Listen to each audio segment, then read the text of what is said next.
What's up, everybody? Welcome back to another week of the Plus Money Sports Betting Podcast. My name is Q. You can follow me on all socials at Bets by Q. And of course, this podcast is brought to you by Black Sheep Betting, where it is a dog's world.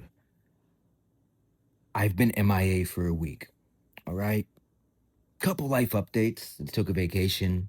I got engaged. We're about to celebrate my daughter's first birthday. So I took a week, okay? I suggest that you too take a week for yourself and focus on the things that matter in life. Go outside, touch some grass, reset. That's exactly what I did. Just randomly load the car up, go somewhere. My wife was on spring break from the school, so we were able to really lock in and enjoy ourselves. And look, if you were in the VIP, you know I didn't miss a beat. We've been absolutely crushing it in there. There's a link for the VIP in the description of this podcast. So I'd love to have you in there. On top of that, man, I'm still pretty active in the Discord. It's absolutely free. It's hosted by Will from the Double Fault Tennis Podcast. But I mean, we talk bets, 24/7, 365, every hour of every single day. I mean, lots of stuff to catch up on. We finally had our first Sincaraz matchup. Sinner came out on top on that yesterday in the Monte Carlo final. Now we move into Barcelona. So lots of stuff going on. I'm pretty active in the Discord. I'll be dropping some free plays, a couple of parlays here, a couple of parlays there. Obviously I don't bet NBA. I know NBA season is just wrapped up. We're moving into the playoffs. I love to line read the NBA. So I will put some futures in for the NBA. Probably won't give them out on the podcast, but they'll definitely be in the Discord. So all that to say, the Discord is absolutely free. We would love to have you in there. We are building a winning community, almost 8,000 people. So definitely check that out. You don't want to miss out. All right. I've got one play on the board for you today. And it's the gift that just keeps on giving right now. Let's talk about this AL West matchup. I follow AL West. I've been following that division for about 6-7 years right now. But we're going to tune into this Oakland Athletics versus the Texas Rangers because this is one of those spots where I think the market might just be a little off. Both teams are going to come into this game 8-7. So this is a, big early season divisional matchup with, truthfully, I know we're only 15 games in, but I mean, this is where real positioning implications can come into play. I mean, this is not a walk in the park game for either team. But where things start to separate is the current form. I know both these teams have the same record, but the Athletics, and if you're in the VIP, you know this already. I've been going back to them 4 out of these last 5 games, but they're absolutely rolling right now. They've won 5 straight, and not against weak competition, right? They're not playing the fucking Marlins, right? They just took 2 from the Yankees, should have been 3. They swept the Mets, and here's the key stat, okay? They've allowed just 2 runs across those 5 games, all right? It's not luck. It's a pitching staff and a bullpen that is completely locked in right now. And honestly, after the Athletics got rid of Mason Miller, man, I was like, damn, like this was a team. I mean, look, like I said, I've followed the AL West for a very long time. The A's have a great farm system, all right? The minor league players that they have. And it's only a matter of time until this team comes all the way together. Was getting rid of Mason Miller a mistake? It's hard to say.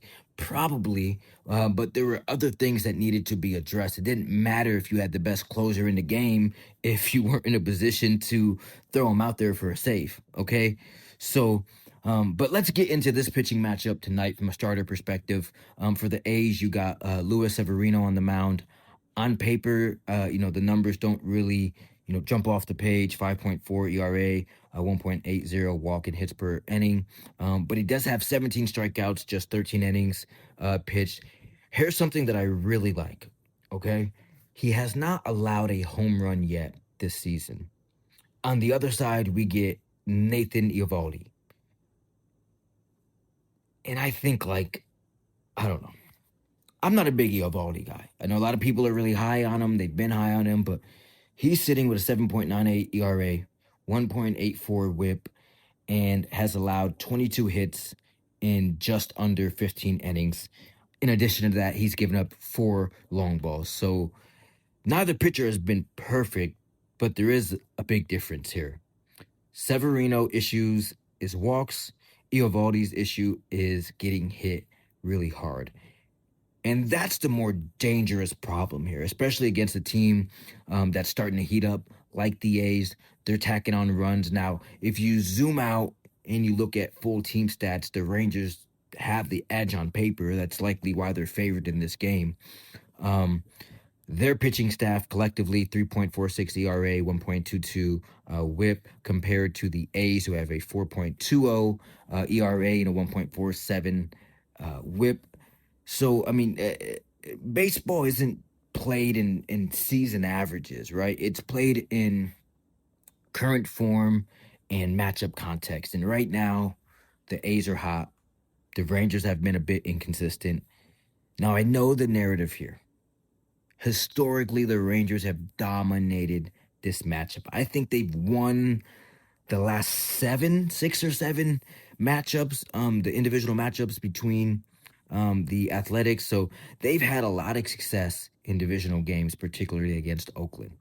But this feels like a classic pivot spot because everything we're seeing right now points to the A's trending up, Eovaldi trending down, and the market still pricing Texas like the more stable team. And there are even, some trends that kind of back this up, right?